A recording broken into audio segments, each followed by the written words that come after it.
This is the Kia Syros and it sits right between the Sonet and the Seltos, and it is the most feature loaded car in the segment. In fact, if I keep this button pressed, all the windows actually roll down. Now that is a feature which the Polo pioneered, but now it's come in a sub 4 meter car as well. And guess what? I can even remotely turn on the vehicle by pressing this button right here on the smart key, because yes, the key is new. In fact, if you notice, there's the Kia logo here, which actually blinks when you press a button here. So why is the car not turning on? Come on car, don't disappoint me. You have been so good in other aspects. There it turns on. Isn't that absolutely phenomenal? Smart door handles or whatever you want to call them, they are flush. So you have to pull them out for better aero efficiency. Straight away, let me open the engine bay, give an indicator as well. The car is on. Oh no, car turned off. It realized that there's an intruder. So the car turned off, have turned it on. It does this full swipe up, but we'll come to that in a bit. So yeah, Kia has gone bonkers by putting so many features in this car. But before that, let me show you this awesome car perfume from Involve Your Senses. This is the Involve 1 Musk. It's a nice musky manly fragrance. It is very easy to regulate. I just push it like this and it does not leak at all, and you can get yours with a 10% discount using coupon code FASTBEAM. It instantly freshens up the car. In fact, right now I can smell it and it's so awesome. Yeah, click on the top right corner of the screen, use coupon code FASTBEAM to get a 10% discount. Now this is the diesel automatic, which is the top end, which would cost around rupees 21 lakhs on road Mumbai. Straight away, let's open the engine bay. It says CRDA 16 valve. There's no insulation there and washer fluid goes in right here. In fact, the engine bay has no space only because the diesel engine is obviously big. There you get a camera for lane keep assist. In fact, it is a futuristic design is what Kia likes to call it, which is inspired from the EV9. And there's a camera here. There are 4 parking sensors. They're not actually 4 parking sensors. There are 6 parking sensors. A parking sensor here. There's a radar here because level 2 ADAS with 16 features. The Kia logo right there. These are the main lights. So this is the low beam. This is the high beam. This is the indicator, which also converts into the DRL on the other side. The lower variant obviously has something different. We will drive the lower variant also. I'll do a quick walk around of the lower variant as well. Now, in terms of length, this car is the same length as the Sonet, 3995 mm. However, it is wider, it is taller. Wheelbase has increased by 50 mm when compared to the Sonet. 2550 mm is the wheelbase. I think the second biggest in the segment because the XUV3XO is longer in terms of the wheelbase. There's obviously a camera here because it gets a 360-degree parking camera. You have these roof rails. They like to call it, I think, the box type roof rails with some treatment. I think this should be very much functional. Lot of glass area. Yeah, lot of glass area. What is the size of the tires? 215 50 17. Alloy wheel design, I don't like much. In fact, there are 3 alloy wheel options, not alloy wheel options, because the lower variant obviously gets steel wheels. There are 8 color options and there are 4 interior color options as well. So depending on the variant, that also varies. Indicator functioning here. It says auto right there. This is the reverse parking camera. This is actually the reverse light. It says Syros right there. Kia, the tail light, which sort of is stargazed inspired, whatever. High mounted stop lamp. No rear spoiler. There's a shark fin antenna. There's a rear wiper washer. And let's straight away open the boot because the boot is massive. 390 liters when you put all the seats back. Seats recline obviously. Otherwise, it's 465 liters. The passenger shell goes up like this. This is the warning triangle. That is the first aid kit. In fact, there's a speaker placement here. Spare wheel is not an alloy. In fact, it is a smaller size spare wheel. So this is the toolkit. I think Jack, Rose, all of them are right here. Sinking somewhere 195, 65, 15. So much smaller size tire. But you know what's the best thing? You can fold the seat. Yes, the seat can be folded to increase the practicality of this car. And when you do that, it's spacious. Where is the exhaust? Is it here? No. There is the exhaust. It's hidden underneath, obviously. And let me quickly put the seat back up, which is easy. One hand operation. Unbelievable, na? So I'm going to recline this completely. Look at the recline angle. Isofix child seat mounts, which is quite amazing. Scooped out seat back. Lot of space here. And you obviously get a sunblind at the rear. In this segment now, Kia has gone bonkers by giving so many features, including seat ventilation for the rear seats. But the ventilation only works on the base, doesn't work on the top. That's fine. Forgivable. They also say they have used a lot of hot stamp steel and all, comparing it to the Brezza, saying that they are much superior. I can't wait for the crash test rating of this car because that's something I'm really looking forward to. Now, this is upright. That is completely reclined. Reclines a lot, which is crazy. Seat is quite comfortable. Magazine holder here. No height adjustable seat belt. You get a handle here which goes back very smoothly. So yeah, that is well damped. Amazing space. Some storage space here. 2 USB-C charging sockets. AC vents here. And let's just remove this because it gets an air purifier with a display as well, which is quite cool. So AQI is 18, which is not bad for Delhi, obviously. This is almost flat, so 3 people are welcome. But center passenger does not get a head. So many features, but no center headrest. There's a center armrest with twin cup holders here. And I like the fact that the glass area is a lot. That's amazing. And obviously the panoramic sunroof brings in a lot of light as well. The dashboard design is actually quite amazing because there are so many features. It's very different, but the design of this car is quite polarizing. You might like it, you might not, because it looks a bit boxy, not bit, quite a bit boxy. This is something, if people are able to digest, this car is going to put the sales chart on fire completely. Kia Connect 2.0, it has over-the-air updates as well. Yeah, the design is such that there's maximum space on the inside, but yeah, it's not a very appealing design. Maybe after time people will get used to it. Anyways, you have 4-way adjust for the driver. In order to increase the height, you have to do it manually here. You got sort of aluminium pedals there. This is the fuse box where the OBD is. Harman Kardon speakers, 8-speaker system, very good audio quality. Open Gangnam Style. Door pockets are big enough. In fact, there's an umbrella holder here. It says only umbrella, whole small bottle right there. One touch up and down power windows. Yeah, one touch up and down power windows for all the windows. Isn't that awesome? This is illuminated. These are the controls for the outside rear view mirror adjustment. Seat ventilation for the front seats as well. Yeah, but it works not only here, it also works here. This is to turn on the air purifier if you're sitting at the front. Seats are not the most comfortable. It's a bit short for someone as tall as me. 6 airbags as standard across all variants, I believe. And then you've got multiple buttons: traction control, electric parking brake, auto hold. What is Kia done? Put everything. And the kitchen sink. The steering wheel is also new here, and the Kia logo is not in the center. It is on one corner here. So first things first, let me remove this plastic sheet and put it in this glove box, which does not have a cooling function. Glove box is decent size, not very big. This you can use as a cup holder, yeah, and you can use it as a storage as well. So if you want to use it as a cup holder, all you need to do is press this button and there it opens. Some storage space here. It even says Kia on the inside. That's a level of attention to detail. This does not slide ahead or behind. Nice gear lever, engine start stop button. This is for the parking sensor. This is for the 360-degree parking camera. There's a wireless charging pad here, and you will love the fact that it has a massive 30-inch screen, which is known as the panoramic Trinity screen or something of that sort. Auto dimming mirror here for the Kia Connect. There are buttons. There's a sunglass holder here. Lot of buttons actually. This is for the sunroof control. Let's open the sunroof, because a panoramic sunroof is such an amazing feature in a car of this segment.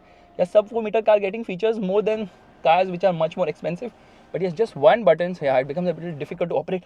I don't want to open everything. Why are you confusing me? So let's, oh God.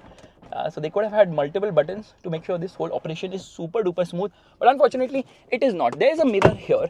There is no mirror here. There is no light also. But yeah, this feels a little too light, and light placement here on the top, obviously.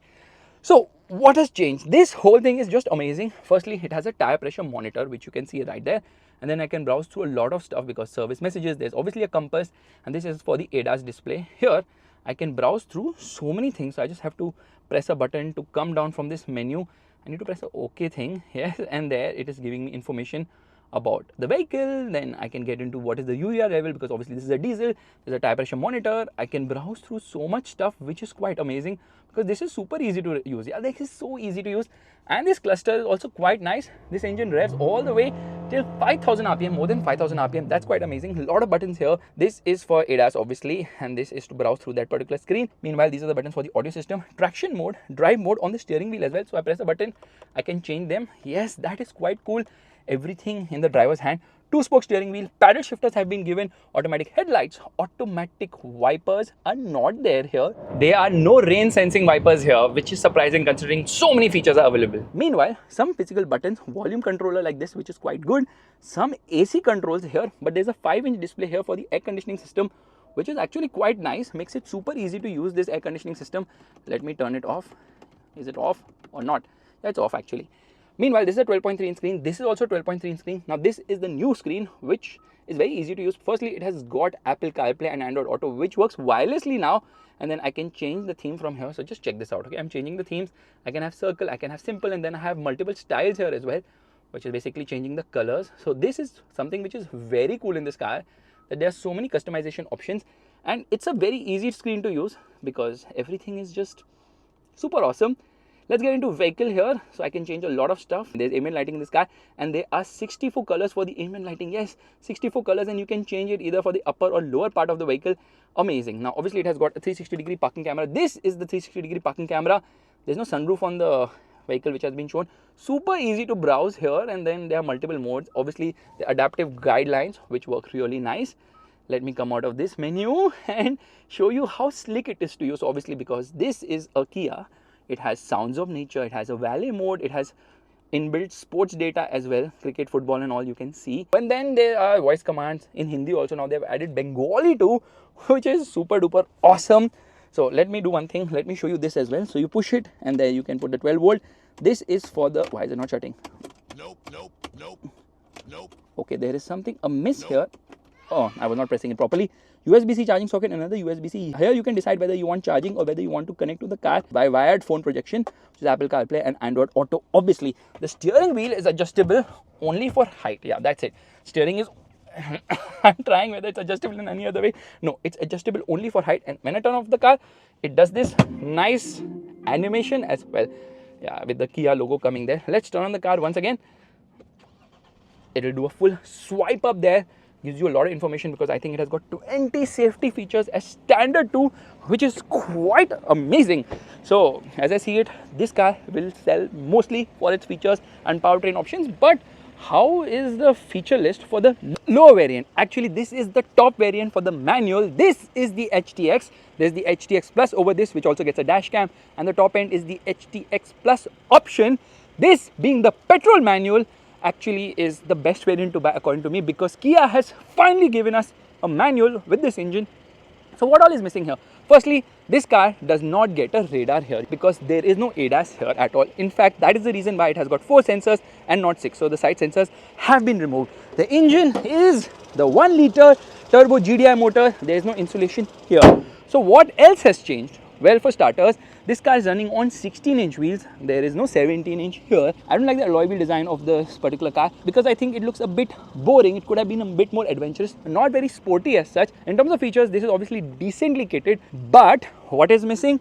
Well, rear seat ventilation is not there here. Yeah, rear seat ventilation is not there. It does not get air purifier, but the seats recline like crazy here as well. Center passenger continues to not get a head. The rear seat experience is more or less the same as before, minus the seat ventilation and the air purifier, but you get a curtain here, which is quite nice. At the rear, again, not much to differentiate the car from the other variant, the top variant rather, other than the side sensors and the wheel size. But when you step inside, you realize a lot is missing here on the lower variant.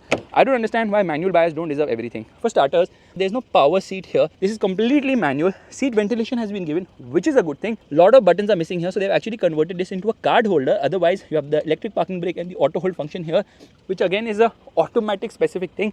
You still get this massive panel, which is for the instrument cluster and the infotainment system. However, the center screen here has gone. So it does not have AC controls there. Instead, this car has a lot of physical buttons. So many buttons now, because this is obviously for the air conditioning system.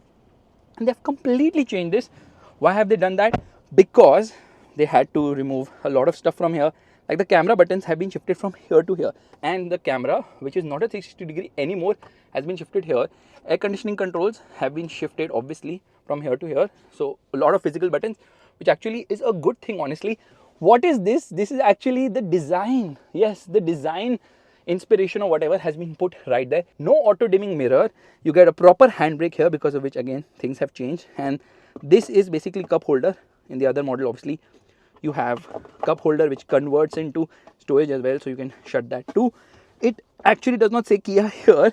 So yeah, this whole thing has been changed, because this is obviously a manual. In fact, the engine start stop button, that has been changed as well. But the steering wheel is more or less the same as before. The display here has changed. In fact, a lot has changed when it comes to what's in the screen, because there is no ambient lighting anymore. Yeah, there is no ambient lighting here at all. There are not many things in this menu to browse through. So this has become a bit basic as such. And of course, it does not have drive and traction mode. So steering wheel is a bit different too. You can't change the cluster. The cluster remains like this, I think. Let me try and change it. Get into the settings. There's cluster here. Let me change the theme of the cluster. So yes, this is the only thing I can change. Nothing else can be changed, but it has got wireless Apple CarPlay and Android Auto connectivity. The quality of the screen is just amazing. So it's not about the features here. It is about the driving experience, because the manual is a freaking manual. Let's go. What? It drives to 5,000 RPM. This is a manual. It's a petrol. It should drive even further.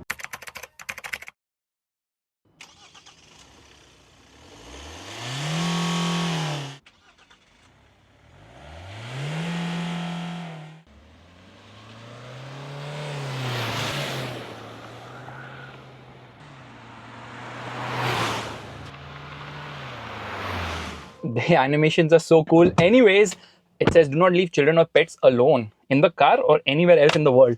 Let's quickly turn on the vehicle, and as soon as I do that, I realize there's this animation only in the center because this is a different instrument cluster, so the MID is right here only.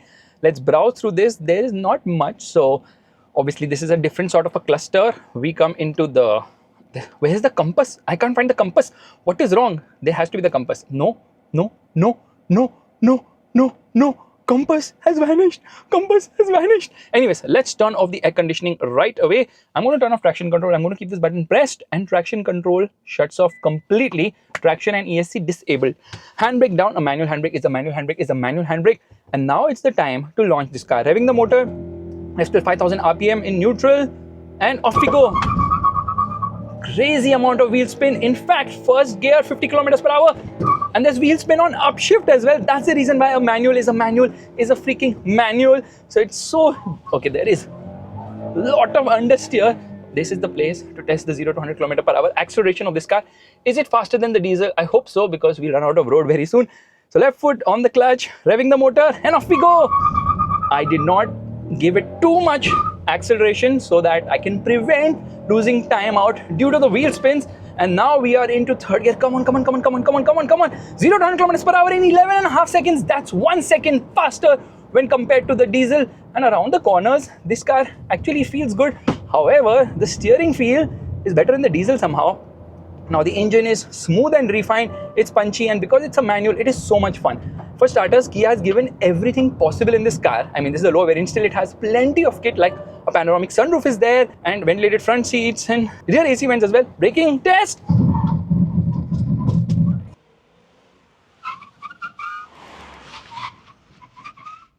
Yeah, the brakes feel a bit weak when compared to the diesel because the automatics get rear discs. This one has rear drums. Lot of wheel spin, crazy amount of wheel spin. Let's quickly jump into the diesel. First things first, what we are going to do is we are going to stop the car and we are going to launch it to see how fast it goes from 0 to 100 kilometers per hour.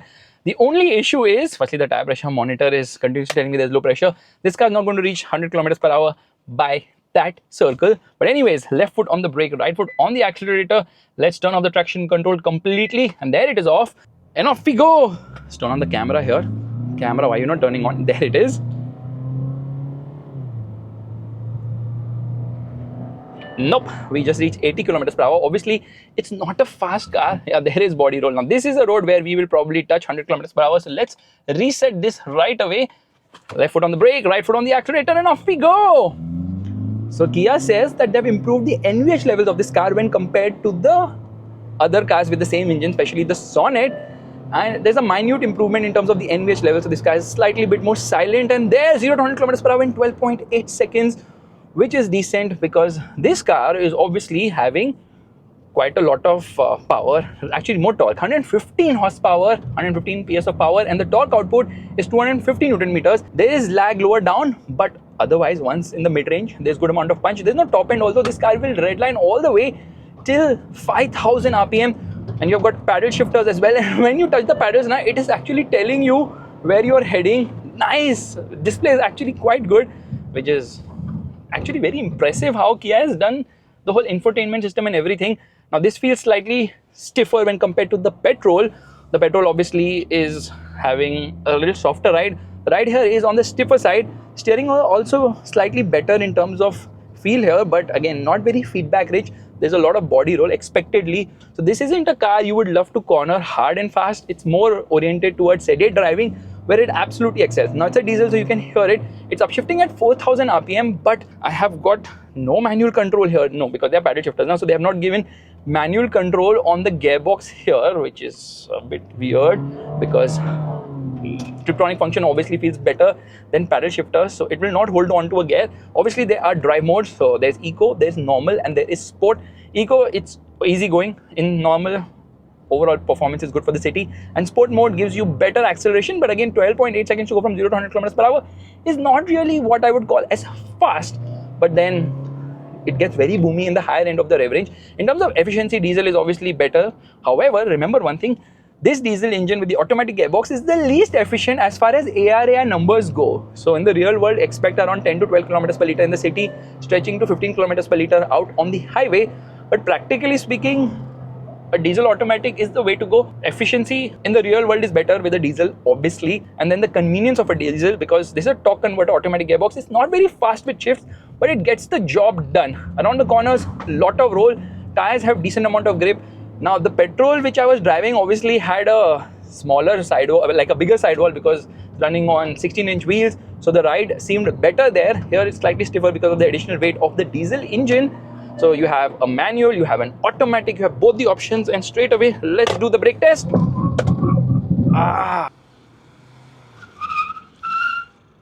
The awesome car perfume from Involve Your Senses, the Involve 1 Musk, just flew because I forgot to keep it here in the center console. Brakes are fine, but yeah, tire noise there. ABS is a bit sensitive, and I wish the steering had more feel or feedback, but then it's a typical Kia thing. The overall ride is on the stiffer side. Ground clearance is ample here, and paddle shifters are cool with this super nice display as well.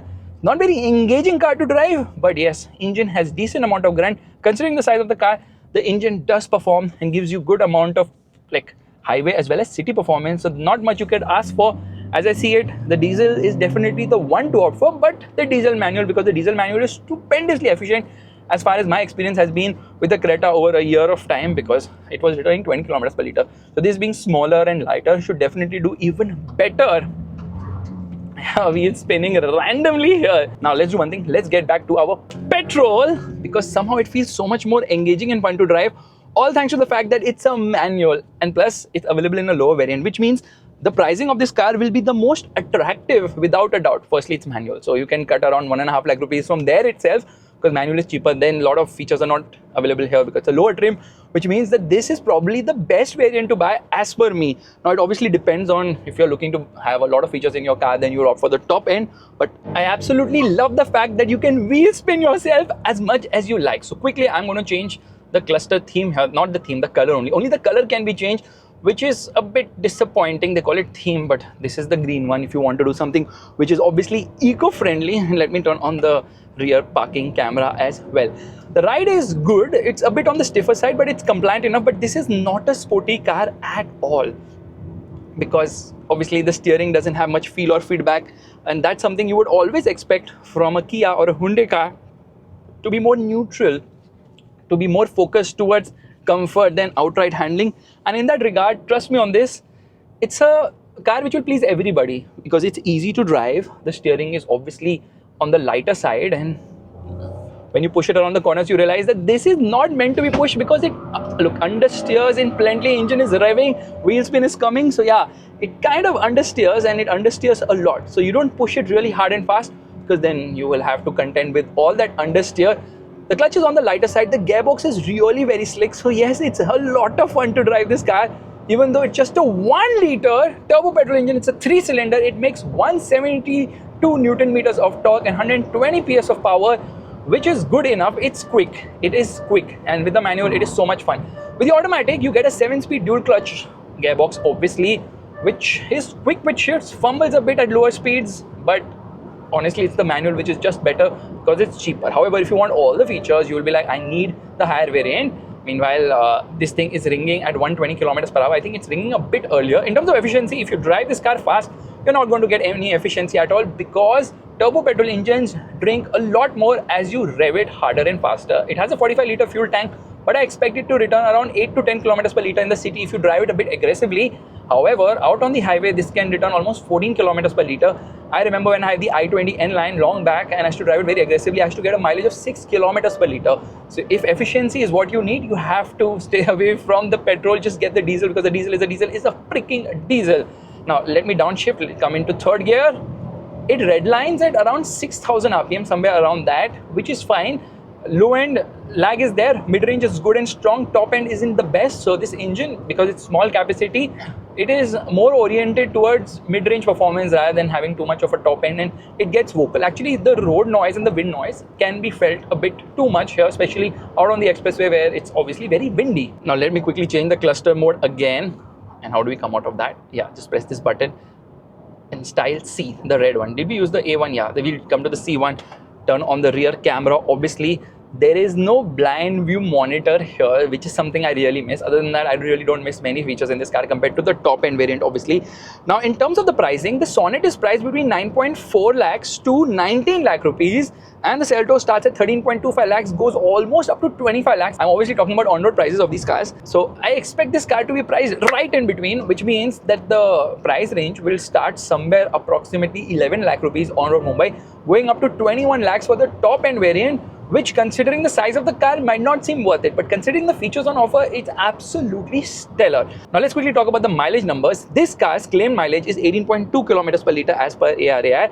If you get to the auto, it's going to reduce to 17.68 kilometers per litre. Meanwhile, the diesel manual returns 20.75 kilometers per litre, and if you opt for the auto, that is the least efficient, returning 17.65 kilometers per litre. In what world is a diesel automatic less efficient than a petrol automatic? I simply don't understand, but then ARAI can do anything they like. Let's downshift.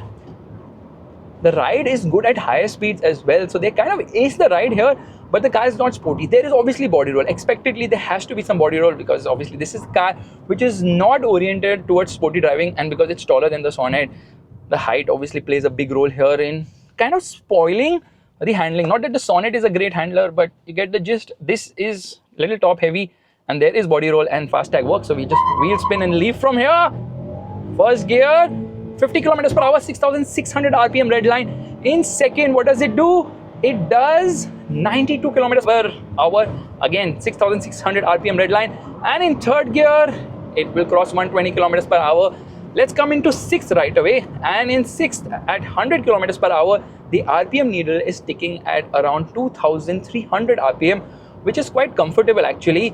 So yes, this engine is the one to buy. They have not given it a 1.2 liter MPI engine, naturally aspirated. Thankfully, they haven't, because that is the engine which everybody opts for. So people will be like, if you want performance, we have to get the Syros. Otherwise, we are happy with the Sonnet, but the Sonnet also gets the same engine. So what is the motivation to get this car? Honestly, it is the way this car's features have been done is absolutely phenomenal. They have thought about everything and given it everything possible under the sun. There's not a single feature missing, at least in the top variants. There's not a single feature missing because this is loaded to the brim. The horn is okay, it's not great. Okay, let's launch it, revving the motor. And oh, lot of wheel spin here. Now, one thing if you notice is that we are having a downslope assist here. That's the reason this car is doing sub 10 seconds time from 0 to 100 kilometers per hour, 9.99 seconds. But that's a slope of almost 1%. Don't take this acceleration number to heart because that's not accurate. Obviously, slope helps a lot because gravity works there, right? So as I see it, this is a very impressive car as long as you can digest the design of it, because it is definitely polarizing. If you like the design, then I don't know how to judge you, but trust me, it looks a bit weird and bulky because with the EV9, it's a bigger car, so all that mass is spread out. This being under 4 meters, the mass feels a bit too massy, and that's something which probably will grow on you with time. However, in terms of performance, in terms of overall dynamics, not handling per se, but mostly in terms of the ride quality, and definitely in terms of the features, Kia has knocked it out of the park. Yeah, they have given it a real punch to the Nexon. Bye-bye. Oh, by the way, let's downshift. Don't forget to check out this awesome car perfume from Involve Your Senses. This is the Involve 1 Musk. Click on the top right corner of the screen right now to get yours with a 10% discount using coupon code FASTBEAM. Bye.